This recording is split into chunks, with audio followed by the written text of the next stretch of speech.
And this next session is actually talking about the creativity. So if you are ready for the new era of creativity, our next speaker is ready to take us to the journey of artistic discovery through the Web3 Renaissance. What is the Web3 Renaissance? That could be a first question for our next speaker.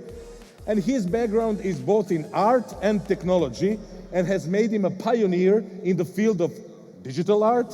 And here is to share his experience with us. Please, all the way from Finland, the one and only VESA Kivinen. Please, round of applause for him. Hello, my friend. Hello, VESA. How are you doing? How are you? Very good. Is this, because we were talking about ChatGPT previously, is it a good thing or is it a fad? Both. Both. You will have the negative side, you will have the good side. Let's see the good side of Web3 and the art, yeah? In your presentation. Got it. The stage is yours. Thank you, my VESA. friend. How's everyone doing? Cool. So that's how you find me. If you want to follow a little bit the journey along, most of the stuff that I'll be talking about you'll find on my website. As this is a very visual presentation, check it out. But first, before I go into anything, let's have a look at a little bit of a showreel of what it is that I do, because pictures talk thousands of words and so forth. As they say.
Thank you. It's very kind of you. So, a little bit about me. AIBC World Summit kindly gave me the NFT Artist of the Year award just a while ago. And during the last 2 years, I've been very fortunate that this 15-year grind as a digital artist is finally starting to pay off, and people are recognizing what it is that I do and so forth. And the World NFT Artist was last year, as well as Top Web3 Artist Awards. I'm very, very grateful for these, because for the longest of time, even though I did projects that reached a lot of people and we were able to do impactful things, economically, people didn't really care that much about my art at that point. So all of these have come through quite a lot of trial and tribulation. And because as a digital artist for 15 years, when I entered the crypto art and NFT space in 2017, there were only 5 of us who essentially came to generate the cultural side of crypto and start to make art for and about the blockchain and what it is that this whole thing is. And because of that, I was able to connect to many great people who've built profound things. For example, Charles Hoskinson is a collector of mine, as well as Charlie Lee, the Litecoin founder, and of course the great Dr. Marwan Al-Zarouni, who's here, one of the speakers. We built together in Dubai, and this is a very fortunate circle that these people have trusted me with their energy, reputation, and resources to kind of support what it is that I do. Before going into any of the artistic and creative side, I want to show you something that happened 13 years ago when I had a slit disc in my back, which led for my lungs to collapse I went to intensive care for about 3 days, and it wasn't very certain whether I was going to live or die. And actually, and all kudos to Anita, Crypto Granny Kalergis, who's organized for me to be here on the stage today and why everything functions here to begin with. I didn't have the heart to tell her that it merely because I've got a busted leg and still this back problem is something, I was actually, that's not the real picture of me getting kind of like blood sucked out of my back and everything, because I wasn't sure whether I was going to be able to fly here. And I couldn't tell that to Anita. So only under death would I have not come under this stage. But it wasn't something that was granted that I'd get to be here today. So the last 13 years, all of this stuff that has happened, it has been a lot of pain, a lot of tribulation, and a lot of perseverance in order to be here today to be speaking to you about. So please just don't think that this has ever become easy. It's still not easy, and we still show up 100%. And why I wanted to show you this, and why I will talk about a lot of my own projects of what it is that I do, that I've noticed that when I do keynote speaking, that if I tell someone what to do, or this is my opinion, or this is whatever, most of the time, no one actually does anything, and they go, okay, so that's some talking. Human beings, we learn through behavior, we actually buy behavior, and then when someone sets an example of something, then we get ideas of how we might be able to implement those ideas into your own lives. So this is the reason why I lead by example, and a lot of the stuff that I'm about to talk to you about. And gratitude versus resentment. This is one last thing about the previous slide. I've noticed that you can have an absolute genius of a person, but if their base feeling on the inside somehow is spun through resentment in any kind of way, their genius will lead to disasters. And even if you have the most simple of people doing the most simple of things, if they're able to be grateful for what it is that they're going through, even if it's a lot of suffering, their results usually lead to very, very good outcomes. So gratitude is the cornerstone of all innovation that actually leads to something. Like people are asking, is ChatGPT good or bad? It depends on the intent that you will set for it to have. And balance is key. I'm a big pyramid head.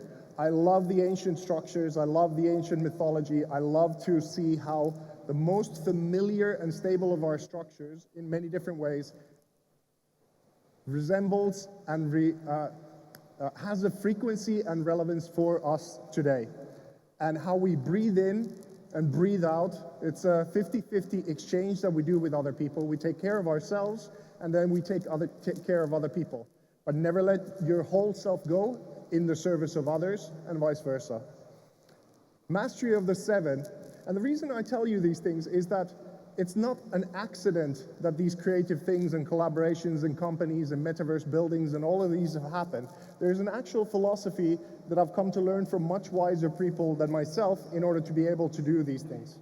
And mastery of the 7 is something that you could pretty much summarize as in that it's your philosophy, it's your religion, it's your familiar relationships, it's your work, it's your money, it's your health, it's those things that you divide into a pie. And if you have relative mastery of all of them, you will have a very wholesome together life. Because we all know a rich person who's absolutely miserable, and even though many people might be jealous of them on the outside, if their relationships are a disaster and they don't take care of their health, like I now have a bit of an issue with that mastery, that's nothing to look up to. So it is the holistic human being that I'm here to present to you today that is the important thing. And that usually comes with a high frequency of vision. If you really have a goal, if you know how to be of service, if you know what to contribute to the world, then the obstacles aren't that much, because then you know where you're going. So whatever the obstacle in front of you is, it's just something to get over, go under, sideways, or whatever, or obliterate it from your way. And this could be that might sound a little arrogant, but visionary speech as opposed to motivational speech. Motivation doesn't really carry. You can pump yourself up and be all, yes, I'm hyped up, and I come on stage and I'll say all of these great words and whatever it is. That's not going to last. What is going to last if you form yourself a vision of where you want to go and then power through that, and then you'll be sustainable and have a much bigger impact. Talking about pyramids, talking about Egypt, talking about thousands of years of structure. This is one of the things that we did with a company called Superworld a while ago. This is a metaverse gallery of the Luxor Temple in Egypt, which is this fantastic structure that if you look at it from above, it's actually built into the image of man. And the idea that was built inside of this temple is that the journey of a pharaoh starts from the feet and goes all the way to the head for the soul to become transcendent and leave this plane. And this whole structure is built so that the pharaoh knows what to do, as well as how the society is structured around as a comprehensive whole around this building. And I realized that we really don't build buildings like that anymore, and that's a shame. We don't take into consideration this holistic vision of how we build buildings. So we have this idea that what if we make this my personal art gallery at the same time, because it resonates with what it is that I do in art. So we get to present the best of the past, something that is now possible today, and maybe it'll give you some ideas of what it is that you might be able to do with your own metaverse space to present whatever it is that your project is in order to bring it all together and be at the very cutting edge of things. So that's what it looks like from the outside. And just a couple of years ago, I had no idea that this kind of a thing would be possible. So I'm super grateful for this collaboration. And what I do as an artist is slightly different to what we do as a company called VESA Digital. And that can be summed up as human experience design. And you can think of something like a painting. Most of the time it's a picture, it's in a frame, it's on the wall. Most people don't pay attention to it. It's like a decorative element or something like that. That's not what art is. So art needs to escape this framework inside of your minds, and I hope I get to help you do that a little bit today. This is an artwork called the Desert Rose. I live in Dubai. My wife and some good friends like Papa Blockchain, Anita Kalergis, and others who are the Finn Mafia, who are doing a lot of impactful things over there. And this artwork is made in honor of the region, of how it feels like this fluid, gentle, powerful place that is adopting Web3 and all of its metaverse implications faster than anywhere else that I've seen in the world. So it's a great blessing to be living over there.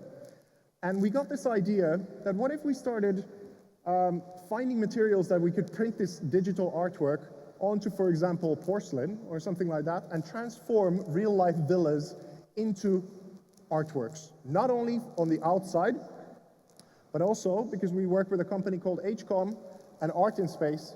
They spent 14 years developing this room with these super high resolution LED screens. You can make 300 smells come from the ceiling. The floor resonates with the same frequency as audio. There's wind and smoke, and it's a totally immersive digital space.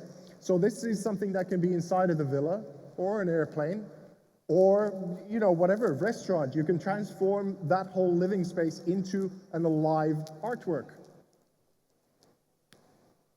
With the partner, I'll talk about Dr. Marwan a little bit later more as well, but we have an exclusive right to transform full-blown art cars to be street legal, to be driven in Dubai. And one thing that it crucially does as an artwork is that it's not something that is on your wall. It becomes a part of your identity to the point that you get to drive it.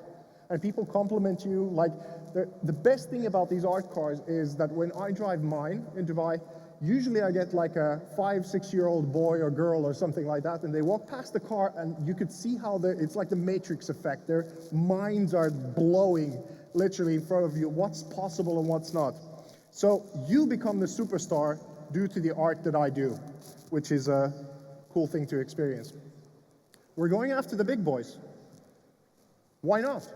Why not do the yachts? Why not do the jets? And while we're at it, they're metaverse versions. So that can be your virtual reality car inside of your digital space, as well as your real life car, and a huge wall in your house, or a painting, or a part of your fashion, your furniture, whatever it is. So as part of the artwork, what we sell is the IP to the artwork that might actually start to make you money, as well as be an investment into something that just enhances your life in a creative kind of way. This we did with Tano just a while ago. This metaverse sneakers for your avatars. Obviously not something that you can do in real life. There's not a logo that pumps and does all of this kind of stuff. So You know, this is a lot of fun to experiment with all of these different kinds of things. So if you have a fashion brand, if you have something like that, the augmented reality options of what you can do with your t-shirt all of a sudden is very different than just having it normal.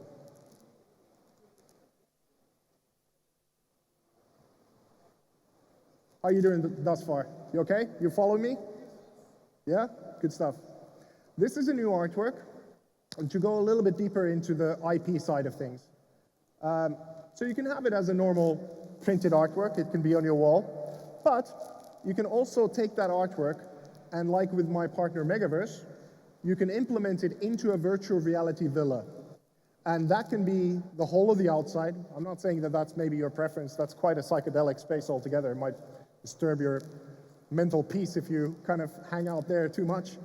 But just as a demonstration case, the outside of this virtual space, you have like a place at home, but then you can expand that to become this whole thing that it's statues, it's carpets, it's pool tables, your virtual jet, and whatever it is. So this artwork, like I said, truly becomes a part of your identity, as well as a commodity that you trade and make money with, and how you work with it all together.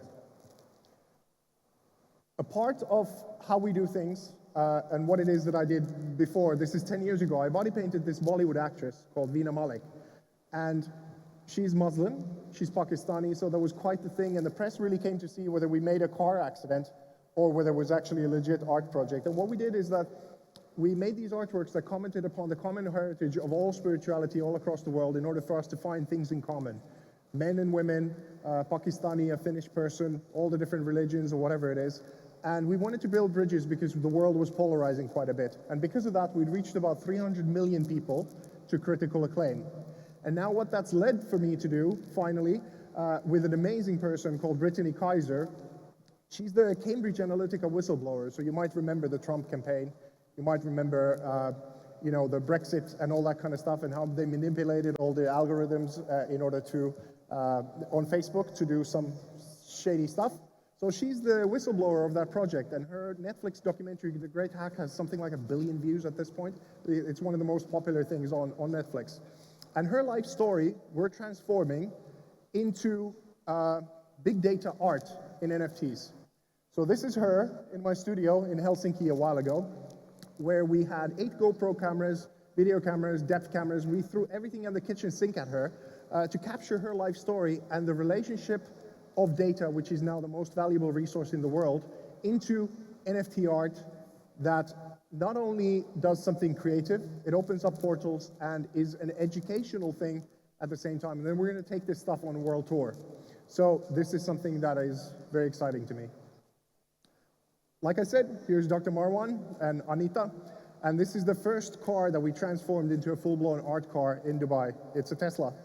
And because when I realized what Elon Musk was doing with that, Tesla was, it's not only a car, it's a transformation of the whole world's electricity and transportation system. It's a philosophy, it's an evolution. So it's not a car that he's selling you an idea kind of like Steve Jobs did with Apple. It's a much, much bigger thing than the product itself.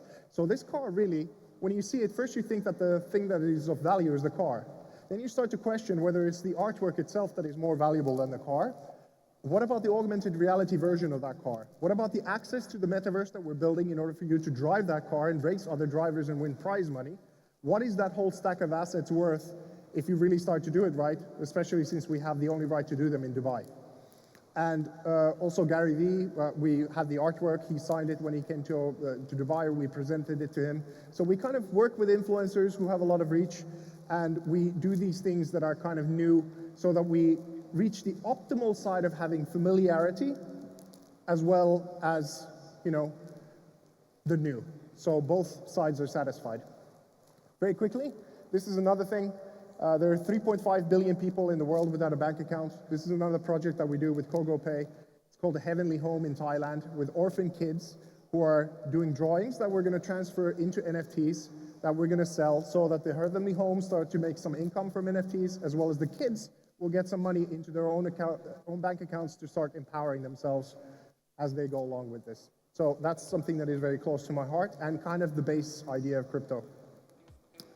Quickly, this is happening on Monday, crypto.com. I'm doing an NFT drop with them, 12 original artworks, relying on the beautiful woman, female form that are transformed into something that is going to be a metaverse party access to those who collect the artworks. This is another partner that we have, Blockchain Valley Virtual, and that's Nico's avatar walking in this pyramid structure, the Chichen Itza pyramid, where we're going to have some of these parties for those who get to join the inner circle. So that's happening very soon. You'll find it on my website. Cermak Eisencraft, here my gallerist Thomas, he has the leading gallery in Czech Republic. There's Papa Blockchain, my wife Anita, Her Excellency Amna Fikri, who's the ambassador of UAE to Finland, who helps us out a lot in Abu Dhabi and Dubai. Elias is of course there, the first Bitcoin historian who's here in the audience. Amazing guy. So we have this Finnish mafia thing going on. And the other ones who are really helping us out is called Crypto Oasis. It's the world's fastest growing blockchain crypto ecosystem. And these guys know everyone and they do very cool stuff and they're incubating my company. And Ralph and Sakar are there as pictures. These guys are doing amazing things. So check out Crypto Oasis because they're worth paying attention to. Here are some of the logos of our partners and people that we work with. So this is not only a pipe dream of an artist that we get to do these. We have a lot of people who are helping us out to make things possible. And here are some of them. Quantum, by the way, Christos is doing the gig with Scott Page, who's the guy with the Pink Floyd saxophone player who are going to be performing for you in a little bit. I do consultancy. We help people, companies, with their strategies of how to do this stuff. And here's how you find me. Thank you very much for your time.